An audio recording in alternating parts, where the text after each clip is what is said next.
Thanks to the adorable boys and girls at interFACE for letting us into their smoky, groovy secret bunker. I've heard about this pirate radio station. I'm just going to go in and check it out. Obviously, there might be a code to get in. The man with 3 legs is at the door. My name's Patch. Just take you around the studio, show you what we've got going on here.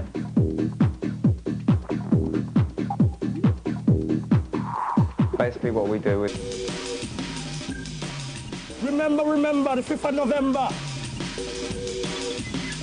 Oh, please, open up. Oh, chaps. Guys. What are you talking about? Sorry. I thought you were a pirate radio station.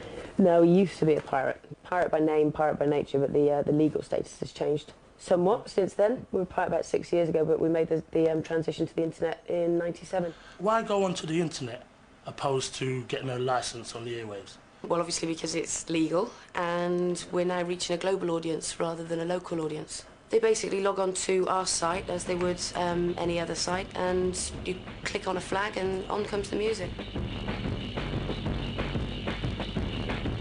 Tell me what goes on here. DJs come down and pretty much spin as they would on any, I suppose, pirate radio station, even though we're not pirate anymore. It's just a basic kind of home setup. So now a lot of DJs down there produce their own stuff? Yeah, about 50% of them or so produce their own stuff. And they use laptops like these and software like this to actually send it out. So what they'll do is they'll record a bit of music at home, put it onto a laptop, and then via this laptop they'll just send it out around the world. So it's pretty much just stop and play. It's like a musical revolution going on. Yeah, pretty much so. I mean, it's game over pretty much for a lot of the big record labels and stuff. I mean, their time's kind of coming to the end. It just means that anyone can now pick up a bit of cheap equipment and go and write music and get it out. I mean, it's the future. There's no stopping it.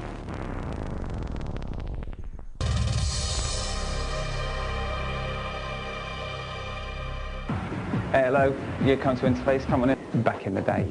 And basically the proprietor of that, Mr. Madash, decided that it was, he'd quite had enough of being confiscated.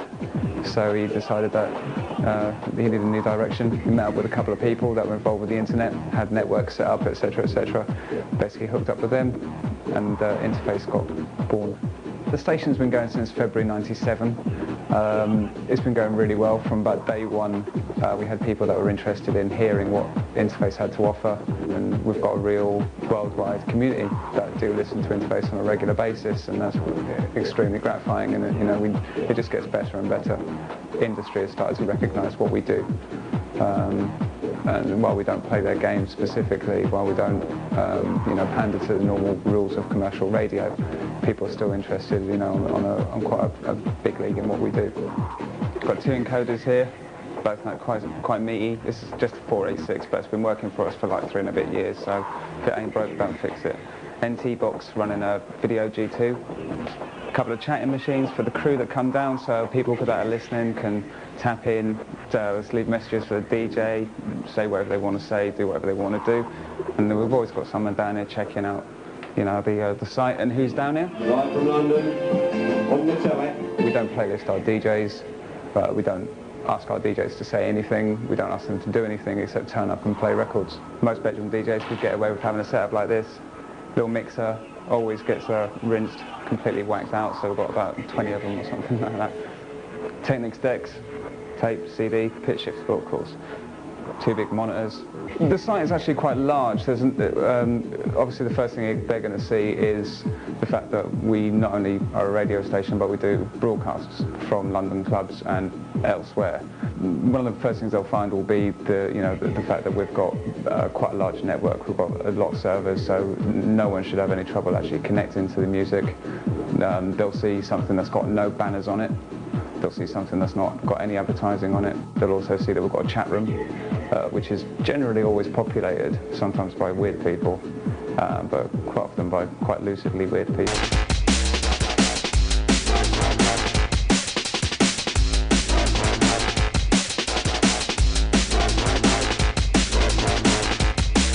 For an online audience. I found it quite nerve-wracking at first, and I was quite mic shy because I used to have an MC, so I wasn't used to really talking on the mic, and the fact that everyone's watching you as well, for me it was quite, you know, it can be quite exposing, but it's brilliant at the same time because it means that it's much more personalised. You're not just a sound, you know, you are a person, you know.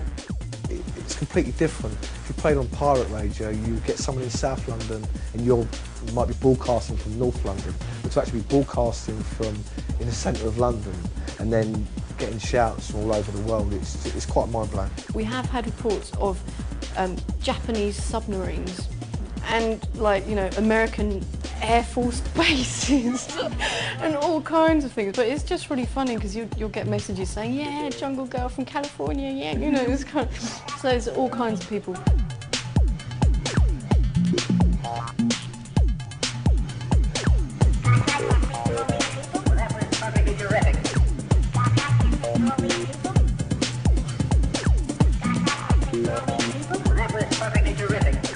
So do you make any money out of this? We run a couple of streams out of here, like London Underground Dance Music. The original inspiration, I think, was to basically escape the powers of the DTI. interFACE was a pirate radio station called Face FM. The site can provide really basically a one-stop trip to something that's very fresh. There's a lot of music, there's a lot of chat, there's a lot of interactivity. It's not just a faceless, silent site. This is Thompson Wilvis. First show on a Wednesday, taking you right through the weekends, 24/7. Very special guest, Mike. What we can offer that the FM can't offer, and that's interactivity. Pirate radio goes some way toward doing that with the telephone line. So we wanted to kind of keep that vibe alive, and chat rooms are ideal. And also we haven't got the restrictions that commercial radio, FM radio has to have. We don't have any commercials on the actual radio itself, so it's basically 100% music. We're trying to keep the pirate radio vibe. It's more of a philosophy for us than an actual legality.